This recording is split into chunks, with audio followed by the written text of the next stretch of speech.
Más allá de las costas africanas existen territorios separados por kilómetros de océano, donde la evolución siguió caminos completamente distintos. Son islas volcánicas, bosques húmedos y fragmentos de tierra que permanecieron aislados durante miles o incluso millones de años. Allí, los animales no pudieron regresar al continente y tuvieron que transformarse para sobrevivir con recursos limitados, nuevos depredadores y ecosistemas únicos. En estas islas aparecen lémures que no existen en ninguna otra parte, aves incapaces de volar, reptiles gigantes y criaturas que desarrollaron comportamientos imposibles de encontrar en la sabana africana. Algunas especies se convirtieron en auténticas especialistas. Otras quedaron atrapadas en espacios tan pequeños que cualquier cambio puede amenazar toda su existencia. ¿Cómo llegaron hasta estas islas? ¿Qué ocurre cuando un animal queda aislado durante generaciones? ¿Y por qué muchos de estos supervivientes se encuentran hoy al borde de desaparecer? Suscríbete a Misterio de lo Salvaje, participa en los comentarios y acompáñanos a descubrir las islas salvajes de África, donde cada criatura cuenta una historia de aislamiento, adaptación y supervivencia. Cuando el océano se convierte en una frontera. Una isla puede parecer cercana al continente cuando se observa desde un mapa. Sin embargo, para un animal terrestre, unos pocos kilómetros de agua representan una barrera casi imposible de cruzar. El océano separa poblaciones, detiene migraciones y obliga a quienes llegan a permanecer dentro de un territorio limitado. Así comienzan muchas historias de evolución insular. Algunos animales alcanzaron las islas cuando el nivel del mar era diferente y existían conexiones hoy desaparecidas. Otros llegaron sobre troncos, raíces y grandes masas de vegetación arrancadas por tormentas o inundaciones. También hubo especies transportadas por corrientes, vientos intensos o aves que llevaron semillas, huevos y pequeños organismos adheridos a sus cuerpos. El viaje podía durar días o semanas. La mayoría de los animales arrastrados mar adentro no sobrevivía. El sol, la falta de agua dulce y el oleaje convertían la travesía en una prueba extrema. Pero bastaba con que unos pocos individuos alcanzaran tierra firme para iniciar una población completamente nueva. Una vez allí, regresar era casi imposible. La separación impedía el intercambio con los animales del continente. Generación tras generación, las poblaciones insulares comenzaron a cambiar. Los individuos mejor adaptados a los alimentos, temperaturas y peligros de la isla dejaron más descendientes. Con el tiempo, esas diferencias se hicieron mayores. Un animal que originalmente pertenecía a una especie continental podía desarrollar un cuerpo distinto, nuevos comportamientos y una dieta especializada. Después de miles o millones de años, sus descendientes ya no se parecían completamente a quienes habían quedado al otro lado del océano. Madagascar representa uno de los ejemplos más extraordinarios. Su prolongado aislamiento permitió que los lémures se diversificaran en numerosas formas. Algunos se volvieron pequeños y nocturnos. Otros desarrollaron cuerpos más grandes, fuertes patas para saltar o manos capaces de sujetarse a troncos verticales. No evolucionaron de esa manera por seguir un plan. Cada especie ocupó una oportunidad disponible. En el continente, muchos espacios ecológicos estaban controlados por monos, antílopes, grandes carnívoros y numerosos competidores. En las islas, algunos de esos animales nunca llegaron. Esto permitió que los supervivientes ocuparan funciones que en África continental pertenecían a criaturas muy diferentes. El aislamiento también puede producir gigantismo. Cuando una especie pequeña llega a una isla sin grandes depredadores y encuentra alimento suficiente, los individuos de mayor tamaño pueden obtener ventajas. Con el paso del tiempo, la población puede desarrollar cuerpos mucho más grandes que los de sus antepasados. En otros casos ocurre lo contrario. Los animales grandes pueden volverse más pequeños porque el territorio ofrece poco alimento. Un cuerpo reducido necesita menos energía y puede sobrevivir con recursos limitados. Este fenómeno, conocido como enanismo insular, ha aparecido en distintos grupos animales a lo largo de la historia. Las aves también cambian profundamente. En una isla sin depredadores terrestres, volar puede dejar de ser indispensable. Las alas exigen energía y músculos fuertes. Si caminar resulta suficiente para encontrar alimento y escapar de los pocos peligros existentes, algunas aves pueden reducir gradualmente su capacidad de vuelo. Al principio, esa transformación parece una ventaja. El problema aparece cuando llegan nuevos depredadores. Un ave que perdió la capacidad de volar no puede escapar de gatos, ratas, perros o seres humanos introducidos desde otros lugares. La adaptación que funcionó durante miles de años se convierte entonces en una debilidad. Las islas crean especies extraordinarias, pero también extremadamente vulnerables. Una población continental puede extenderse por miles de kilómetros. Si una zona es destruida, algunos individuos pueden sobrevivir en otro lugar. En una isla pequeña, toda una especie puede depender de un solo bosque, una montaña o una franja costera. Un incendio puede afectar casi todo su territorio. Una enfermedad puede extenderse entre todos los individuos. Un depredador introducido puede encontrar presas que nunca aprendieron a defenderse. El aislamiento protege de muchas amenazas externas, pero también impide escapar cuando esas amenazas finalmente llegan. Por eso, las islas africanas funcionan como laboratorios naturales. En ellas puede observarse cómo la vida transforma cuerpos y conductas cuando una población queda separada durante enormes periodos. Cada especie cuenta una historia distinta. Algunas llegaron flotando sobre vegetación. Otras quedaron atrapadas cuando cambió el nivel del mar. Muchas evolucionaron en ausencia de enemigos que dominaban el continente. Pero todas comparten una misma realidad. El océano que permitió su transformación también puede condenarlas a permanecer dentro de un mundo cada vez más pequeño. Y en ninguna isla africana esta historia resulta tan impresionante como en Madagascar, donde los lémures ocuparon casi todos los rincones del bosque y se convirtieron en los grandes protagonistas de un continente perdido. Madagascar, el continente perdido de los lémures. Al amanecer, una llamada profunda atraviesa los bosques de Madagascar. Desde diferentes árboles llegan respuestas que parecen formar un coro.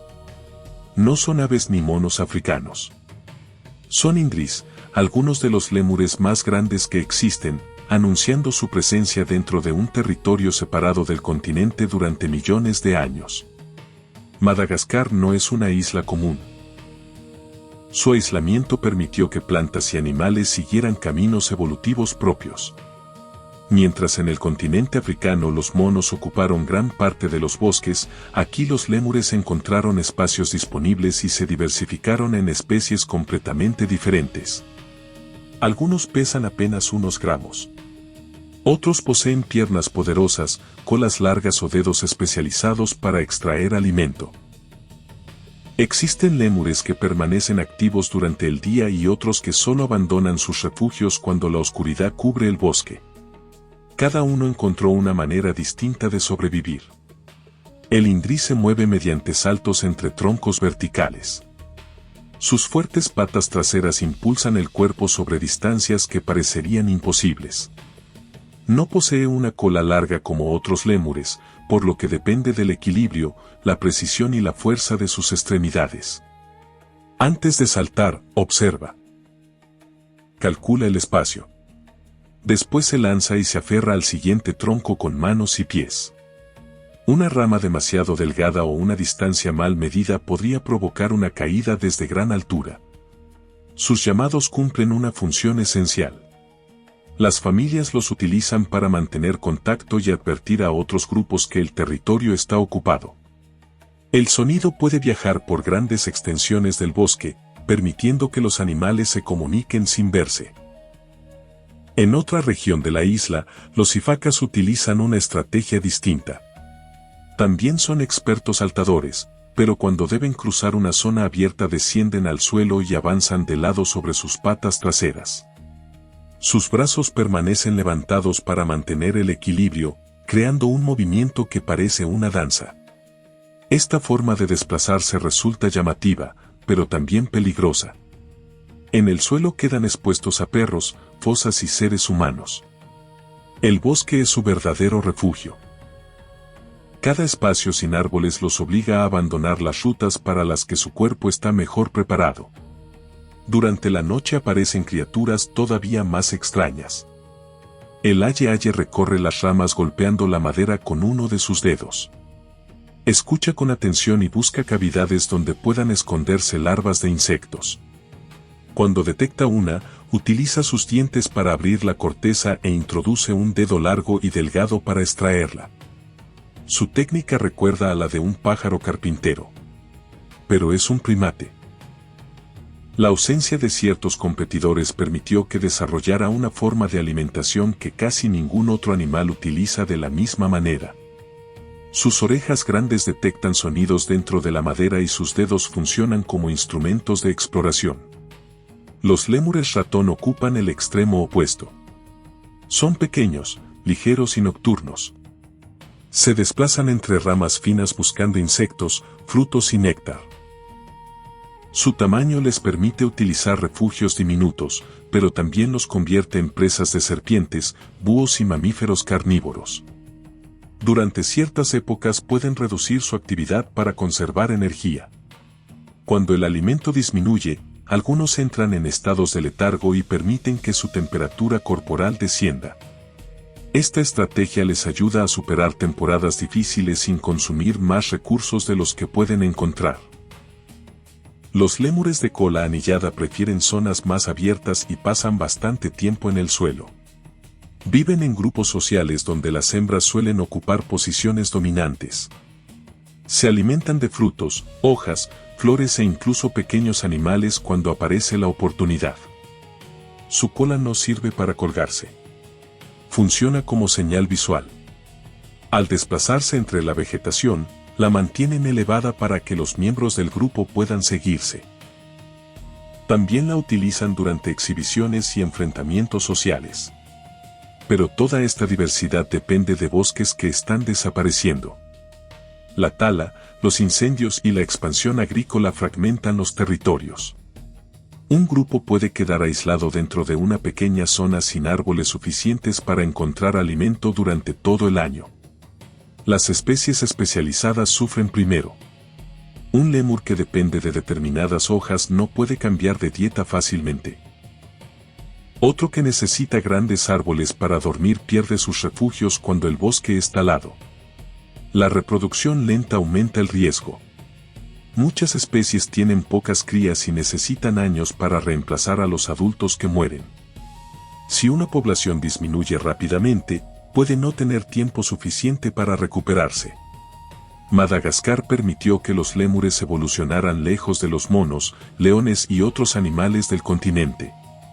Pero el océano ya no puede protegerlos de la destrucción del bosque. Cada especie ocupa un fragmento de ese antiguo mundo aislado. Si desaparece, no existe otra población escondida en África esperando para reemplazarla. Y mientras los lémures luchan por conservar sus árboles, un depredador único recorre la isla utilizando las ramas y el suelo con la misma facilidad: la fosa, el cazador más temido de Madagascar. La fosa, el depredador que domina dos mundos. Entre las ramas de Madagascar se mueve una criatura que parece reunir características de varios animales. Tiene cuerpo alargado, rostro semejante al de un felino, patas musculosas y una cola casi tan larga como el resto de su cuerpo. Es la fosa, el mayor mamífero carnívoro nativo de la isla y uno de sus depredadores más poderosos.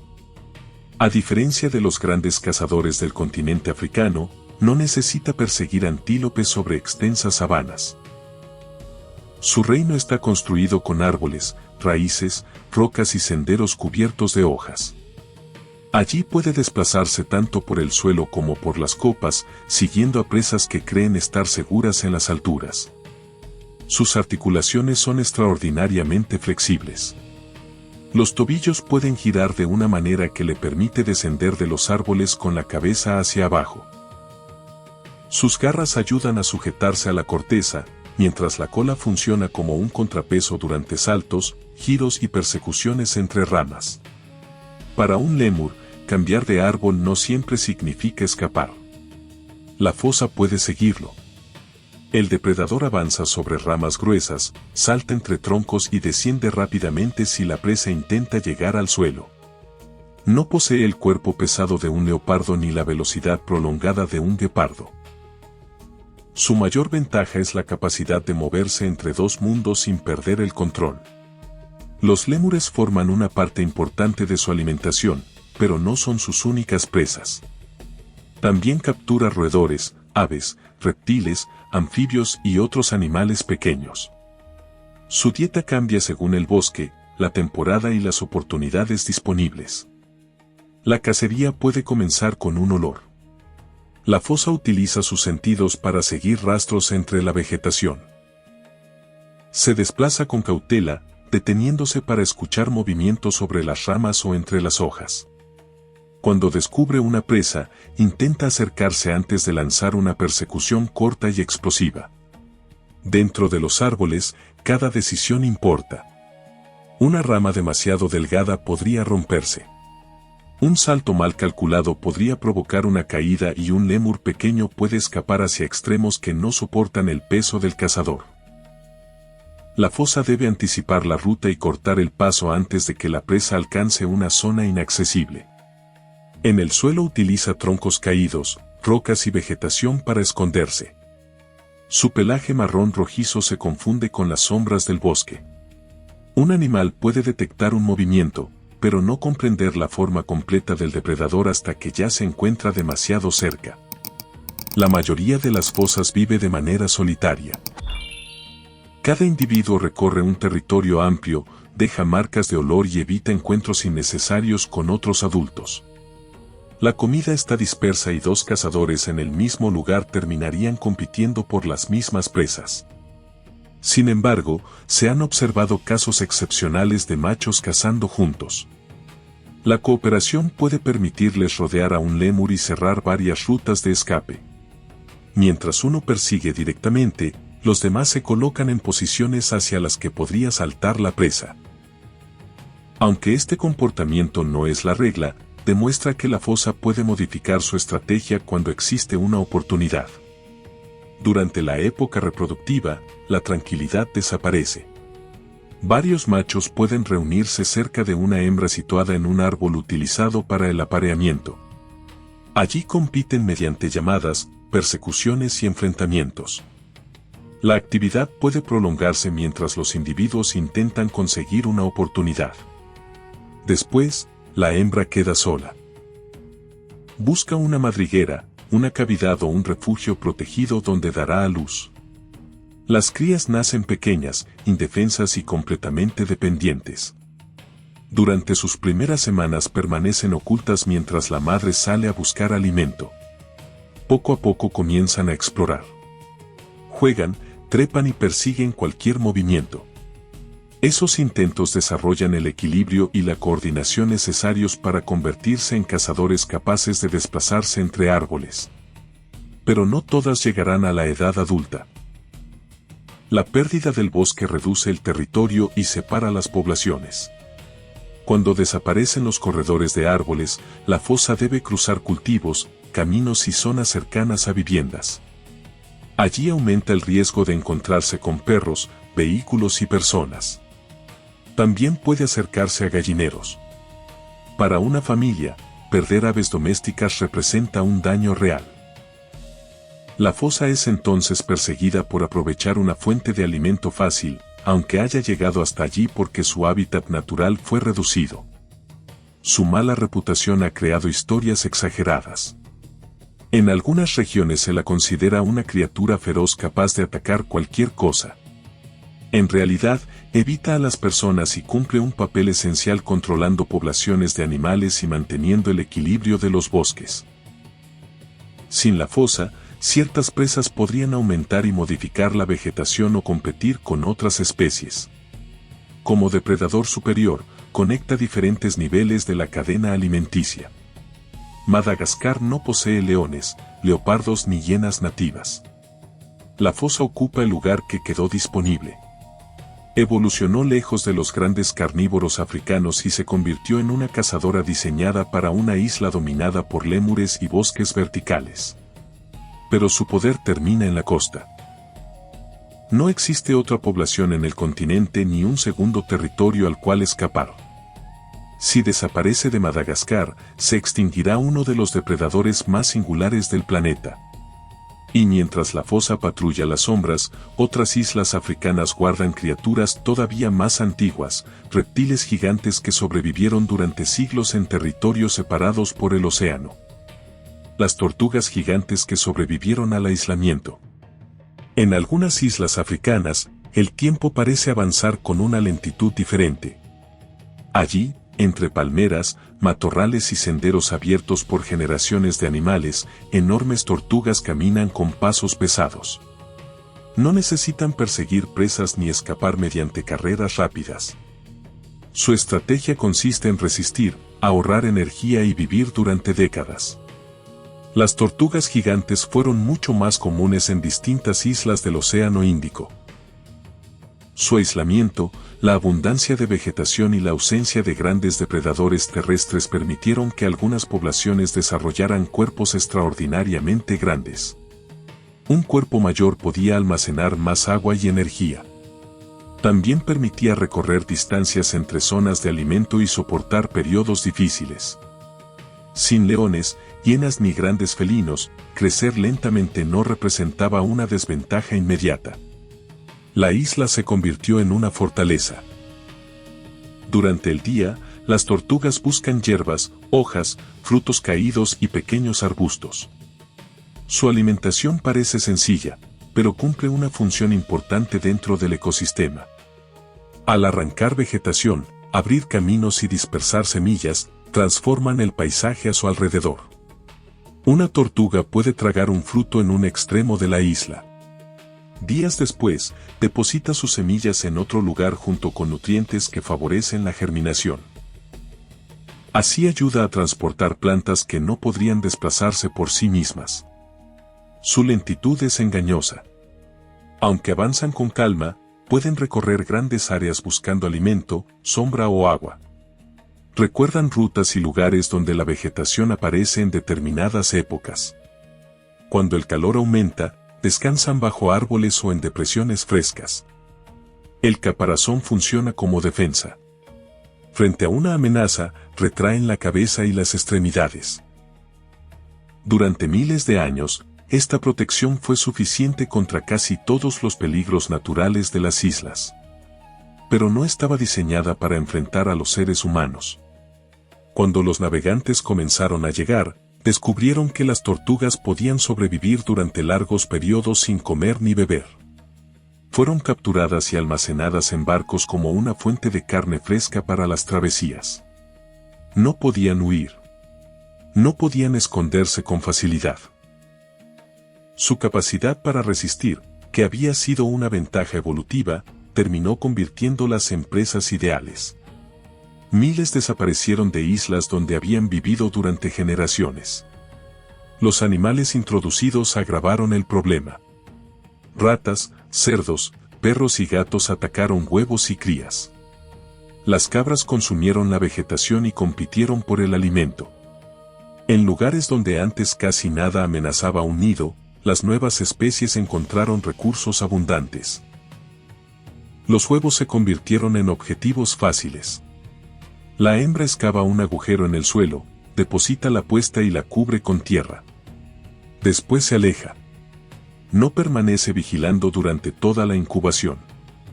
En un ecosistema sin depredadores especializados, esta estrategia podía funcionar. Con la llegada de las ratas y los cerdos, dejó de ser segura. Incluso las crías que consiguen salir del nido enfrentan una etapa crítica. Su caparazón todavía es pequeño y más blando. Un ave, un mamífero introducido o un accidente puede terminar con su vida antes de que alcance un tamaño capaz de protegerla. Las tortugas gigantes crecen lentamente. Necesitan muchos años para reproducirse y pueden vivir más de un siglo. Esta longevidad permite que los adultos permanezcan durante décadas, pero también significa que una población tarda mucho tiempo en recuperarse. Si mueren demasiados individuos maduros, no aparecen reemplazos rápidamente. Una isla puede conservar varias tortugas ancianas y aún así estar perdiendo su futuro si casi ninguna cría sobrevive. Por eso, los programas de conservación protegen nidos, eliminan depredadores introducidos y crían jóvenes en lugares seguros. Cuando alcanzan un tamaño mayor, pueden ser liberados con mejores posibilidades. En algunos territorios también se trasladan tortugas entre islas. No se hace únicamente para aumentar su número. Estos animales ayudan a restaurar funciones ecológicas perdidas. Al consumir plantas, abrir senderos y dispersar semillas, pueden ocupar el lugar de especies extinguidas que realizaban tareas parecidas. La tortuga no es simplemente una superviviente. Es una ingeniera del ecosistema. Su cuerpo modifica la vegetación. Sus rutas conectan zonas y sus excrementos transportan vida. Cuando desaparece, el paisaje también comienza a cambiar. A pesar de su resistencia, depende de un equilibrio delicado. Necesita alimento suficiente, lugares de sombra, suelo adecuado para anidar y protección frente a especies invasoras. Una sequía prolongada o una alteración rápida de la vegetación puede afectar a toda la población. El océano que alguna vez la protegió ya no es una barrera completa. Barcos, personas y animales introducidos pueden llegar hasta los territorios más remotos. Las amenazas cruzan el agua con una facilidad que las tortugas nunca tuvieron. Aún así, algunas continúan caminando por las mismas islas donde vivieron sus antepasados. Sus pasos son lentos, pero cada uno representa siglos de adaptación. Han sobrevivido a tormentas, sequías y transformaciones del paisaje. Ahora su futuro depende de que las islas conserven suficiente espacio para una criatura que necesita décadas para crecer y generaciones para recuperar lo perdido. Pero no todas las especies aisladas se volvieron gigantes. En otras islas africanas, algunas aves tomaron el camino contrario, redujeron sus alas, dejaron de volar y terminaron atrapadas en el suelo cuando aparecieron nuevos depredadores. Las aves que perdieron el cielo. En una isla sin grandes depredadores terrestres, volar puede dejar de ser una necesidad. Mantener músculos enormes en el pecho, alas fuertes y un cuerpo ligero consume mucha energía. Si el alimento se encuentra en el suelo y casi nada persigue a las aves, la selección natural puede favorecer a quienes invierten menos energía en volar y más en caminar, correr o crecer. Así comienza uno de los procesos más sorprendentes de la evolución insular. Generación tras generación, algunas aves reducen su capacidad de vuelo. Sus alas se vuelven más pequeñas, los músculos pierden fuerza y el cuerpo se adapta a una vida terrestre. Durante miles de años, esta estrategia puede funcionar perfectamente. El problema aparece cuando cambia el mundo. La llegada de seres humanos, ratas, gatos, perros o cerdos introduce depredadores que las aves nunca habían enfrentado. Una especie que antes podía dormir en el suelo sin temor descubre que sus huevos, sus polluelos y hasta los adultos son fáciles de encontrar. No hay tiempo para recuperar el vuelo. La evolución no responde en unas pocas generaciones. Por eso, muchas aves insulares desaparecieron poco después de que nuevos animales llegaran a sus islas. Sus nidos estaban expuestos, sus crías crecían lentamente y sus reacciones frente al peligro eran demasiado confiadas. El dodo de Mauricio se convirtió en el ejemplo más famoso. Era un ave grande, incapaz de volar, que vivía en una isla del Océano Índico al este de Madagascar. Durante mucho tiempo no tuvo que escapar de grandes mamíferos cazadores. Caminaba por el suelo buscando frutos, semillas y otros recursos disponibles. La llegada humana cambió esa historia. Los navegantes comenzaron a capturarlo y, al mismo tiempo, introdujeron animales que atacaban nidos y competían por alimento. En pocas décadas, el dodo desapareció por completo. No fue simplemente porque fuera torpe. fue porque evolucionó dentro de un mundo donde huir volando no era necesario. Cuando ese mundo cambió demasiado rápido, sus adaptaciones dejaron de servir. Otras islas africanas vivieron historias parecidas. Aves que anidaban en el suelo comenzaron a perder huevos por las ratas.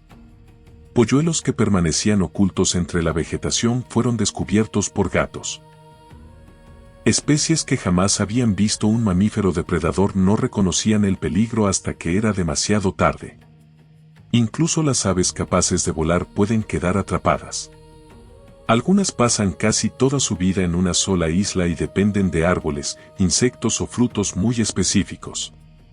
Si desaparece ese alimento, no siempre pueden trasladarse a otra región. El océano limita sus opciones. Una especie puede tener alas y, aún así, vivir encerrada dentro de unos pocos kilómetros cuadrados. La reproducción aumenta la vulnerabilidad. Muchas aves insulares ponen pocos huevos porque durante miles de años no necesitaron producir grandes cantidades de crías. Cuando aparecen depredadores nuevos, esa estrategia deja de ser suficiente. Una rata puede destruir varios nidos en una noche. Un gato puede capturar adultos durante semanas. Si la población ya es pequeña, las pérdidas se acumulan rápidamente. La vegetación también importa. Cuando las personas talan bosques o introducen cabras y otros herbívoros, desaparecen arbustos utilizados para anidar y frutos necesarios para alimentarse. El ave puede sobrevivir al depredador, pero quedarse sin hogar. Cada amenaza se conecta con las demás. Menos bosque significa menos refugios. Menos refugios significa mayor exposición. Mayor exposición facilita la caza. Y una población aislada tiene pocas posibilidades de recibir nuevos individuos desde otra parte. Por eso, algunos proyectos de conservación intentan convertir ciertas islas pequeñas en refugios libres de depredadores introducidos. Se eliminan ratas, gatos u otras especies invasoras y después se reintroducen aves amenazadas. Cuando el ecosistema recupera condiciones parecidas a las originales, algunas poblaciones pueden aumentar con rapidez. Pero restaurar una isla exige tiempo. No basta con retirar un depredador. También deben recuperarse plantas, controlar nuevas invasiones y vigilar que enfermedades o animales domésticos no vuelvan a entrar. Cada especie necesita una estrategia diferente. Algunas requieren cajas de anidación. Otras necesitan bosques maduros. Varias dependen de que los huevos sean protegidos directamente hasta que los polluelos puedan sobrevivir por sí mismos. Las aves insulares muestran una de las paradojas más profundas de la naturaleza. La ausencia de enemigos permitió que evolucionaran formas extraordinarias. Pero esa misma ausencia las dejó sin defensas frente a amenazas desconocidas. Durante miles de años, no necesitaron escapar. Después, de repente, escapar se volvió imposible. Las islas siguen guardando especies que viven al borde de esta misma situación. Algunas conservan el vuelo. Otras dependen de refugios mínimos. Todas recuerdan que el aislamiento puede crear criaturas únicas, pero también convertirlas en prisioneras de su propio paraíso. Los camaleones que convirtieron la isla en su propio mundo. En los bosques húmedos de Madagascar, una pequeña sombra avanza sobre una rama con una lentitud extrema. Sus ojos se mueven de manera independiente, sus patas abrazan la madera como pinzas y una cola enrollada mantiene el equilibrio. Es un camaleón, uno de los habitantes más extraordinarios de las islas africanas. Madagascar alberga una enorme diversidad de estos reptiles. Algunas especies son relativamente grandes y muestran colores intensos. Otras son tan pequeñas que pueden ocultarse entre hojas secas o ramas delgadas. El aislamiento de la isla permitió que distintas poblaciones evolucionaran separadas por montañas, bosques y valles. Cada grupo quedó adaptado a un territorio muy concreto. Para un camaleón pequeño, cruzar una zona seca puede ser tan difícil como atravesar un océano. Esa separación favorece que dos poblaciones cercanas terminen desarrollando tamaños, colores y comportamientos diferentes. Su cuerpo parece diseñado para desaparecer. Los dedos están agrupados de forma que sujetan ramas con enorme precisión. La cola prensil funciona como un quinto punto de apoyo y puede enrollarse alrededor de la vegetación cuando el animal necesita liberar las patas delanteras. Pero los ojos son todavía más sorprendentes. Cada uno puede moverse en una dirección diferente. Mientras un ojo observa el suelo, el otro puede revisar las hojas situadas detrás. De esta manera, el camaleón vigila casi todo su entorno sin mover demasiado la cabeza. Cuando detecta una presa, todo cambia. Ambos ojos se orientan hacia el mismo objetivo y calculan la distancia. El reptil permanece inmóvil durante unos segundos antes de lanzar una lengua extremadamente rápida. El ataque ocurre casi demasiado rápido para seguirlo con la vista. La punta de la lengua golpea al insecto y lo arrastra directamente hacia la boca. El camaleón consigue así capturar presas sin abandonar la seguridad de la rama. Moverse poco también reduce el riesgo de ser detectado. Aves, serpientes y pequeños mamíferos pueden cazar camaleones. Permanecer quietos, balancearse suavemente como una hoja y utilizar colores similares al entorno dificulta que un depredador los encuentre. Sin embargo, cambiar de color no sirve únicamente para esconderse. Los camaleones también utilizan el color para comunicarse y regular la temperatura corporal. Un individuo puede mostrar tonos diferentes durante un enfrentamiento, un cortejo o una situación de estrés. Un macho que encuentra a un rival puede intensificar sus colores. Ambos se observan, cambian de postura y muestran el cuerpo de lado para parecer más grandes. En muchos casos, uno retrocede antes de que comience el contacto físico. Evitar una pelea ahorra energía y reduce lesiones. Durante el cortejo ocurre algo distinto. El macho se aproxima lentamente a la hembra y utiliza movimientos y colores para demostrar su condición. Si ella no está receptiva, puede oscurecer el cuerpo, abrir la boca o intentar alejarlo. Después de reproducirse, muchas especies depositan huevos en el suelo. La hembra abandona las ramas, busca un lugar adecuado y excava un pequeño agujero. Allí deja la puesta y vuelve a cubrirla con tierra. El proceso la expone a peligros que normalmente evita. En el suelo se mueve con menos seguridad y puede ser descubierta por serpientes, aves o mamíferos. También debe elegir una zona con temperatura y humedad suficientes para que los embriones se desarrollen. Cuando los pequeños nacen, están solos. No existe una madre esperando para enseñarles. Desde sus primeros minutos deben trepar, esconderse y capturar insectos. Cualquier error puede convertirlos en alimento antes de alcanzar una rama segura. Las especies diminutas enfrentan un mundo todavía más peligroso. Una araña grande puede convertirse en depredador. Una rana puede capturarlas y una lluvia intensa puede golpearlas con una fuerza enorme en comparación con su cuerpo. Pero ser pequeño ofrece ventajas. Necesitan menos alimento, pueden esconderse en espacios mínimos y aprovechan microhábitats que serían inútiles para especies mayores. El problema aparece cuando desaparece ese pequeño territorio. Un camaleón especializado en un bosque húmedo de montaña puede vivir únicamente dentro de una región muy reducida. Si los árboles son talados, no siempre puede trasladarse a otro lugar. La temperatura cambia. La humedad disminuye. Los insectos desaparecen. Para una especie tan especializada, unas pocas hectáreas pueden representar todo su mundo. El comercio ilegal de animales también aumenta la presión sobre algunas poblaciones. Sus colores y formas únicas los hacen atractivos, pero retirar demasiados individuos de un área pequeña puede afectar una especie que ya posee pocos ejemplares. La protección necesita enfocarse en el hábitat. Conservar un camaleón significa conservar ramas, insectos, humedad, suelo y vegetación.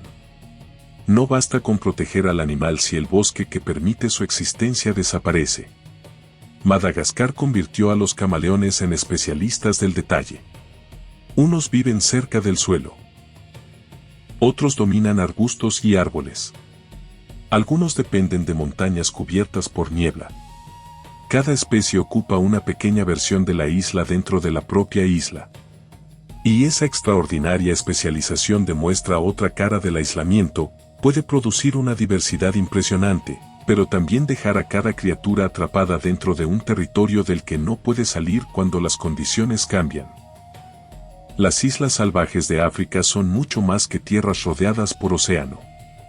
Son mundos separados donde la evolución creó lémures, fosas, tortugas gigantes, camaleones y aves que no existen en ningún otro lugar del planeta. Pero el aislamiento que permitió su aparición también las volvió extremadamente vulnerables. La pérdida de hábitat, las especies invasoras, el cambio climático y la actividad humana pueden destruir en pocas décadas lo que tardó millones de años en formarse. Cada isla conserva una historia irrepetible. Protegerla significa conservar especies, ecosistemas y caminos evolutivos que jamás podrían reconstruirse si desaparecen. Si este viaje te sorprendió, suscríbete a Misterio de lo Salvaje, comparte el video y cuéntanos en los comentarios cuál de estas criaturas aisladas te pareció más extraordinaria.